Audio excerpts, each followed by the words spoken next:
henüz yeni bir kanal olması ve sadece 13 video paylaşmış olmamıza rağmen daha şimdiden 1550 aboneyi geçmiş, izlenme süresi olarak da neredeyse 2000 saati doldurmuş durumdayız.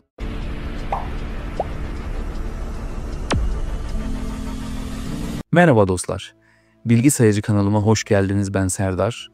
Başlıktan da anlayacağınız gibi konumuz YouTube yeni başlayan veya başlamış olsa da henüz ilerleme kaydedemeyen dostlarımız içindir. Öncelikle bu videosunu izlediğiniz kanal benim henüz yeni diyebileceğim pek Türkçe kanalımdır. Neredeyse YouTube aleminde 10 yıllık tecrübeye ve geçmişe sahibim. Yani hali hazırda içi büyük yabancı kanalım var ve ülkemiz şartlarına göre gayet güzel kazançlar sağladığımı söyleyebilirim. Hem kopyalanmaması hem de YouTube politikaları gereği o kanallarımı ve içeriklerimi şu an videoda gösteremiyorum.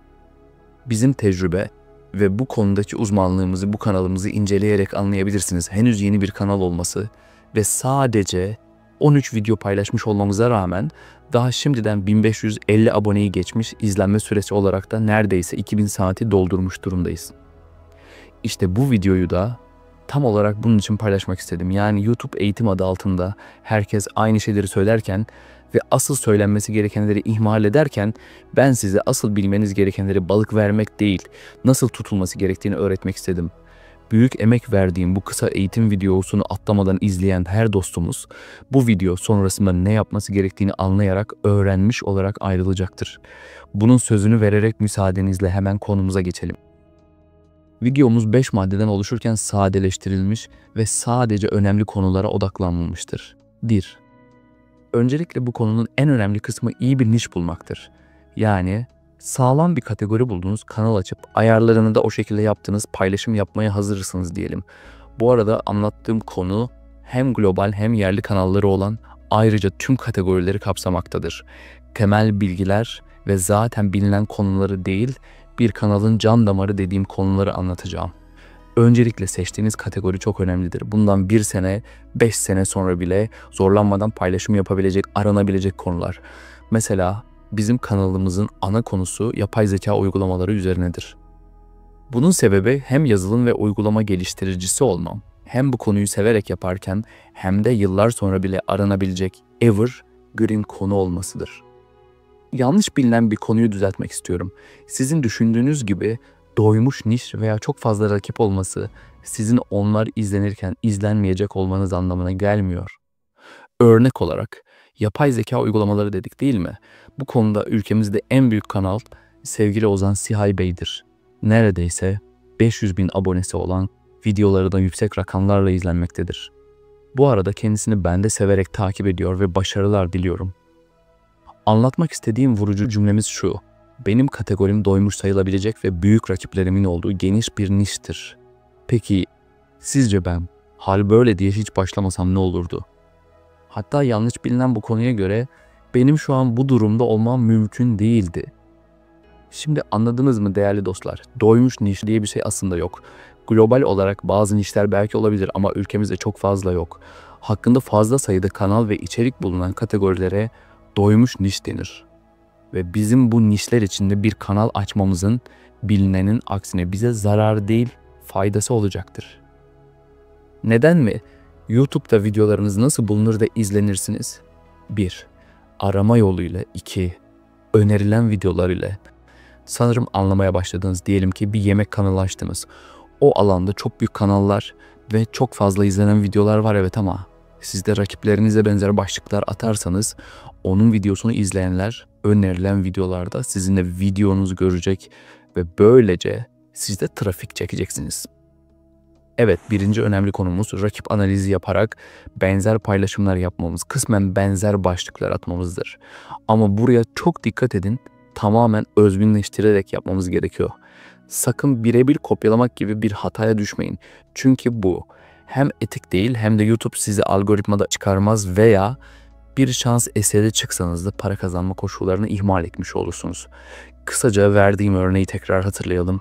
Ozan Sihay ne kadar büyük bir kanal olsa da aslında biraz da onlar gibi kanallar sayesinde benim içeriklerim onların kitlesine de önerilmekte. Bu sayede beklenenden çok daha kısa sürede başarı sağlamaktayım. Bu maddenin son sözü olarak büyük rakiplerinizin olduğu bir kategori sizi kısa zamanda beklemediğiniz kadar büyütebilir. Sadece onları örnek alırken siz kendinizde özgün ve farklı bir şekilde paylaşım yapmalısınız. Küçük ve yeni bir kanal için önerilen videolarda çıkmak kanalınızın can damarıdır. Peki soruyorum size, az bilinen sığ bir niş seçerseniz sizce nasıl önerilenlerde çıkacaksınız? Henüz küçük bir kanal kolay kolay aramalarda bulunamaz. Kurtarıcınız şimdilik belli bir kitleye ulaşıncaya kadar önerilen videolara çıkmanızdır. Lütfen bunu asla unutmayın. Gelelim ikinci önemli kısma. Bu hatayı birçoklarınızda görüyorum. Arkadaşlar, videolarınıza tıklandığında henüz konuya girmeden, daha 10 saniye bile geçmeden izleyenlere abone olup yorum atın, işte takip edin, bildirimleri açın, paylaşın vesaire gibi şeyleri daha videonuzun başında sakın söylemeyin.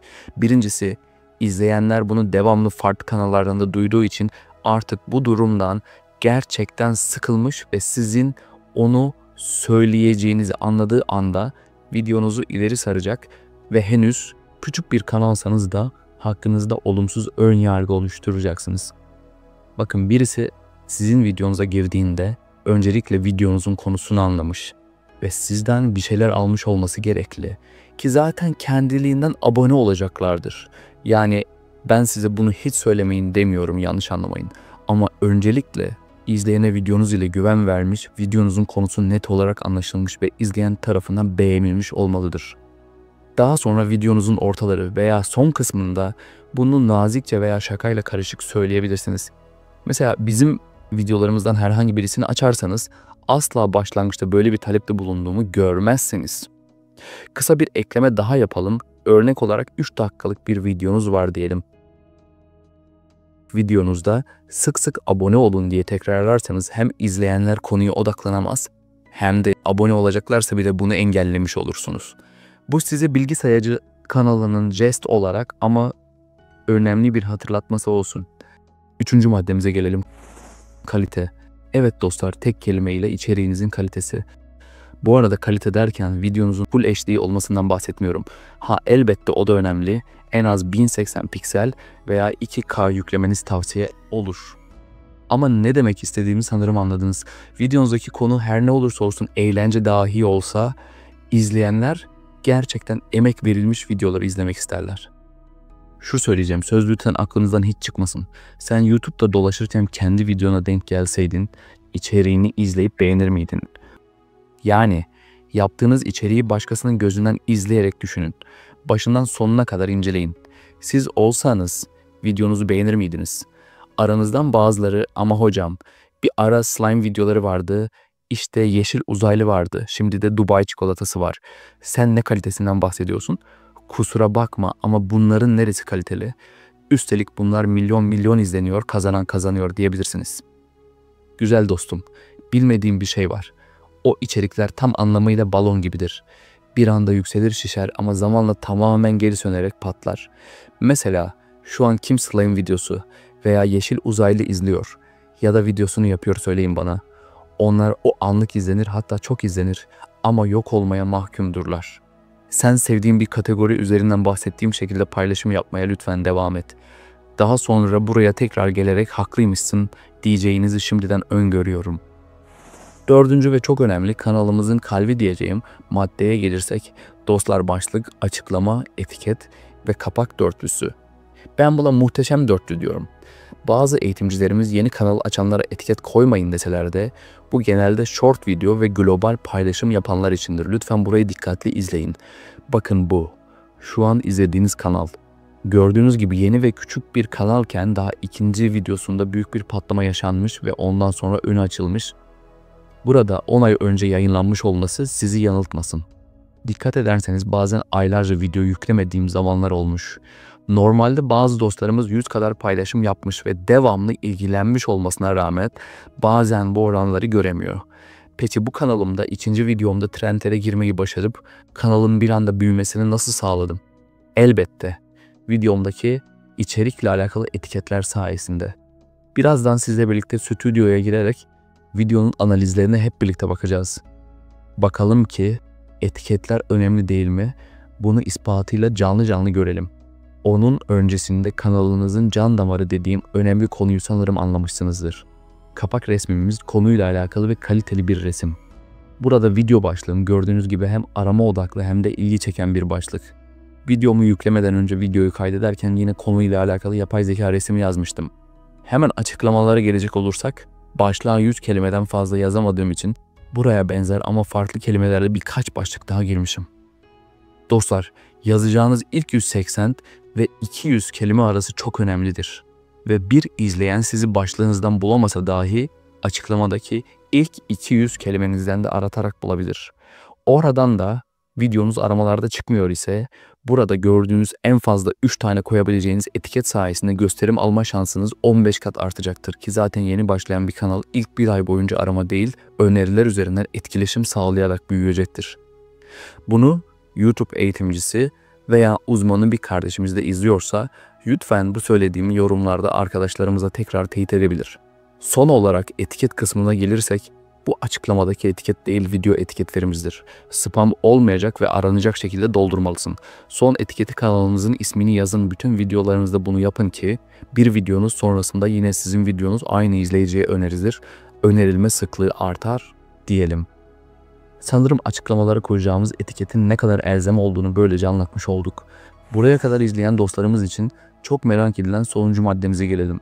Ben kendimi ve yüzümü göstermek istemiyorum. Hatta seslendirme de yapmak istemiyorum. Tüm bunları yapay zekaya yaptırsak ve o şekilde paylaşsak sorun olur mu?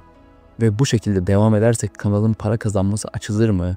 Yani herhangi bir sorun yaşar mıyım sorusu. Dostlar, üzgünüm ama ben sizlere ne hayal satarım ne de bazıları gibi izletmek uğruna böyle bunu tavsiye ederim. Kısaca böyle bir şey maalesef mümkün değil. Hayal kırıklığına uğramayın. YouTube yapay zekaya tamamen karşı değil ama geçen aylarda yaptıkları bu konudaki açıklamada YouTube kanalında tamamen her şeyi, mesela anlatacağı konuyu yapay zekaya yazdıran, konuyla alakalı resimleri yine komple yapay zeka ile yapan, hatta seslendirmesini de sadece yapay zeka ile olan, üstüne bir de başlığı, açıklaması, etiketi, tüm YouTube SEO'su bunu komple yapay zeka ile yapan kullanıcıları onaylamadığını, algoritmada yer bulamayacaklarını, bulsalar dahi para kazanma uygunluğu taşımadığı için iş ortağı programına kabul edilmeyeceklerini söylediler. Bundan bir sene kadar önce şimdilerde YouTube CEO'su olan, ayrıca hepimizin kullandığı Vidaiki'nin yapımcısıyla mesajlaşma şansım olmuştu. Ona tam olarak bu soruyu detaylıca sormuştum. 2 ay kadar sonra verdikleri cevapta YouTube'un bu konu üzerine çalışmaya başladığını, yapay zekaya tamamen karşı olmadıklarını ama günümüzde her şey yapay zeka ile yapılırken videolarında hiç özgünlük katmadan sadece otomasyon şekilde oluşturan içerik üreticilerinin kısıtlanacağına dair cevap vermişti. Bu konuşmanın ekran resmini alamadığım ve metni bularak sizinle paylaşamadığım için lütfen kusura bakmayın. Bana kısaca şunu söylemişlerdi. Hatta bu konuyu sevgili Fatih Hoca ile de istişare etmiştik. Kendileri de algoritmalarında yapay zeka kullandıkları için tamamen karşı değiller. Ama en azından yapılan videolarınızın yarısının sizden bir şeyler taşımasını istiyorlar. Yani resimleriniz yapay zeka ile oluşturulur diyelim. Seslendirmede yapay zeka ile yapılsın ama metnini özgün olarak siz yazdıysanız burada bir sorun olmuyor. Ya da video içeriği ve resimlerinizi yapay zekaya yaptırdınız ama seslendirmek kendi sesiniz ise o video özgün olduğu için herhangi bir sorun olmuyor dostlar. Mesela biz de resimlerimizi genelde yapay zeka yardımıyla yaparız ama sesimiz ve video metnini kendimiz yazdığımız için hiçbir sorun yaşamıyoruz. Kısaca yapay zekayı yardımcı olarak kullanabilirsiniz ama onun dışında her şeyi onunla yaparak otomasyon içerikler üretirseniz samimiyetle söylüyorum ki emekleriniz boşa gidecektir. Bazı içerik üreticilerin yapay zeka ile video üret milyoner ol gibi farazi içeriklerine lütfen prim vermeyiniz. Umarım bir hafta boyunca emek verdiğim bu içerikle sizlere bir şeyler katabilmiş ve beğeninizi kazanabilmiştir. İzleyen herkese sonsuz teşekkür ediyor. Bu yolda bol şanslar diliyoruz. Sevgiyle kalın.